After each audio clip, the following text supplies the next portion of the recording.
OpenCloud 火了，我实现了给他发一条消息，他就能给我制作一条播客发布到互联网上。你比如帮我整理一下今天的 AI 新闻、特斯拉财报，甚至帮我把一本书的前2章节做成播客，把一个文章制作成语音教程。10几分钟后，打开我的 Apple Podcast， 一期专门为我定制的播客就已经在那儿了。我们来做个设想，2026年2月5号，那这个播客的发布不需要平台的审核，它可以是只有我能收听的私人专享，也可以让我的朋友和社群一起订阅，而且它是免费的。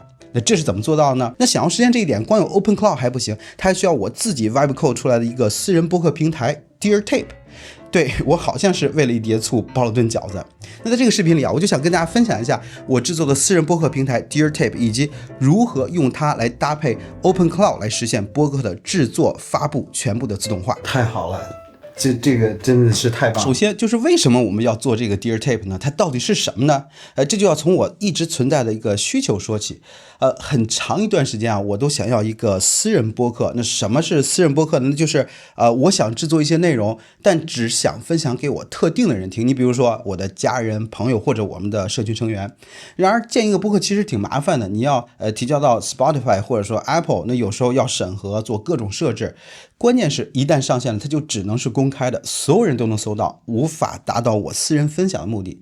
那多年前我试过一个网站叫做 Half Duffer， 它的概念很简单，你有一个 Dropbox 链接，就可以创建一个属于自己的播客。但问题是，你的所有内容都是公开的，任何人都可以订阅你的播客，所以我就没有继续使用它。但是它让我知道，原来通过类似 Dropbox 的存储，我可以免费托管自己的播客。当然，当时对没有编程基础我来说，从来没有想到自己会去做一个。但直到 AI 和一个奇迹的出现，让我有了这个念头。去年夏天啊，我的岳父母来加拿大来看我们，那我经常开车带他们去落基山里玩。那有时候在路上开几个小时，我就想，放点什么听听吧。那正好那段时间啊，我用 Notebook LM 做了一些说书的播客，然后我就干脆放了出来。结果他们很喜欢，然后每天追着我催更。然后我就想，如果我有一个私人播客就好了，我的内容就可以直接推送上去，他们用 iPhone 自带的播客软件订阅了就能收到，不用麻烦的去传文件、发链接，而且这是我们之间私享的，别人看不到。那这个工具啊，也可以让我给一口新饭社群内部去做播客。于是说干就干 ，Dear Tape 就诞生了。OK， 太好了。这个真的是太棒了！刚吃完饭，真的是很无聊，我就想试试我的这个私人播客能不能做起来。然后非常夸张的是，我这几分钟的时间我就做好了我的这个私人的这个播客，大家可以听一下。就是这本书实际上是一本超级难读的书，第一版之后就直接就可以用了。那基本上2个 shot 就解决这个问题。好，我跟你说，最近这个 Vibe Coding 编程编的我是夜不能寐，饭也吃不好，所有的带宽全都被它占了。你看我这里都我最想做的这个 project， 我相信话不能说太早，但是我相信应该能够比较顺利的进行。然而这句话说的太早了，因为我很快遇到了大难题。因为我是从Half Duffer 获得灵感吧，他用的是 Dropbox， 所以我用的也是 Dropbox。结果我发现就是 Dropbox 啊，会去封禁那些播放太多次的链接，结果还没播放几次，链接就失效了。这就意味着服务会很不稳定。那我当然可以自己去租服务器，让大家把音频传上去，但是那样的话就有很大成本，就没办法免费了。我的想法很简单，用户不需要额外花钱，只需要有一个免费的云存储就可以了。于是我就不得不暂停了这个项目。但是过了一段时间，有一天我就突然想，那试试 Google Drive 呢？结果一试居然可以，而且 Google Drive 的额度非常的宽松，基本不会被封禁。现在想想真的特别搞笑，就当时我好像有了思想钢印一样，以为只有 Dropbox 能做这件事儿，其他的免费云存储都不行。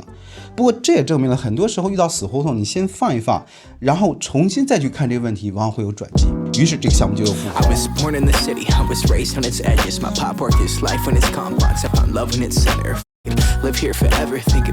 在 AI 的帮助下，我花了几周的时间，在克服了种种挑战，比如用户登录、数据库、隐私保护以及我最不擅长的 UI 设计之后，终于把这个平台做出来了。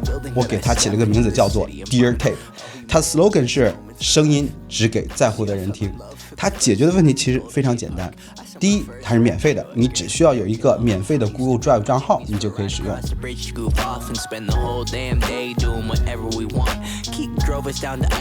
第二，它没有门槛，你不需要通过 Apple 审核，不需要去 Spotify 提交，把音频链接复制进来，它就能够自动生成一个播客订阅链接。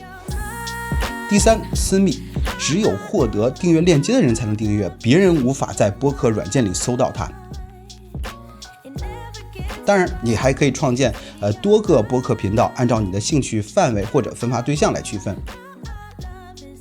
第四，不锁定生态，这点我觉得很重要。大部分订阅者不需要改变自己播客收听的习惯，用 Apple Podcast 和大部分支持 RSS 订阅的播客客户端，你都可以收听到自己的电台。那它可以用来做什么呢？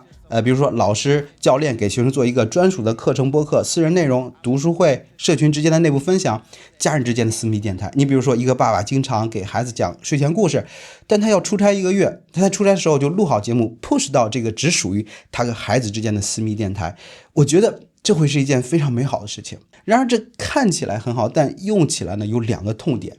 第一，播客制作是一个创作性工作，大部分人不会去主动做。第二，就算用 Notebook LM 这种 AI 工具来生成播客，你去下载上传到 Google Drive， 然后登录 DearTape 发布，这一套流程还是很繁琐的。于是用了一段时间，我自己都停止了。但是后来事情发生了转机。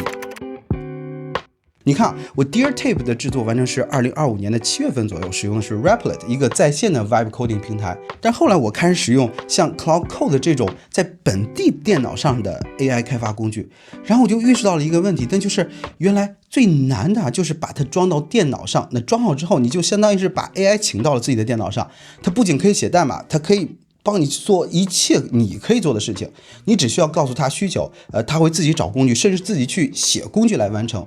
而最近出现的 Open Cloud 就是类似的工具，只不过它更有趣，它就像住在你电脑上的 AI 员工，但是你可以远程的通过手机聊天软件跟他分派任务。于是我就想，为什么不让 AI 在我电脑上直接操控 Notebook LM 生成播客，然后自动发布到 DearTape 上呢？那想要实现这个我需要3个东西。第一，能操控电脑的 AI， 你比如说 Cloud Code 或者最近出现的 Open Cloud。